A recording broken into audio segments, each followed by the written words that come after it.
ये करते हैं, क्या करते हैं? ध्यान देना, इसके साथ बोलते हैं क्लोरीन, क्लोरीन, ब्रोमीन, आयोडीन और एस्टाटिन। नाम लिखा हुआ क्लोरीन, क्लोरीन, ब्रोमीन, आयोडीन, एस्टाटिन, है ना। क्लोरीन का परमाणु संख्या 9, क्लोरीन का 17, ब्रोमीन का परमाणु संख्या, आयोडीन का, एस्टाटिन का 50 होता है।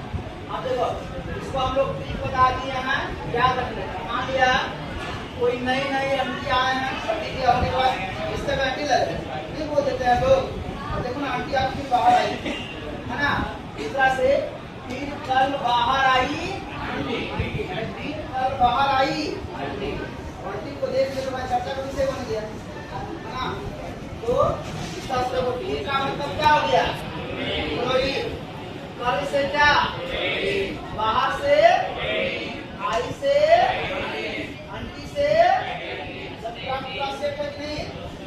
अगर ये कल बाहर आई आंटी अगर याद है, क्या लगता है कि सारा इवेंट देखने का देखो थोड़ा बढ़िया से याद रह जाएगा, इसको याद रखिएगा। सभी का परमाणु संख्या भी आप याद रखेंगे, परमाणु संख्या परीक्षा किसका है। चलिए इसके बाद है ना कुछ महत्वपूर्ण बिंदुओं को हमने दर्शाया जो कि परीक्षा में ऑब्जेक्टिव क्वेश्चन में पूछा जाता है।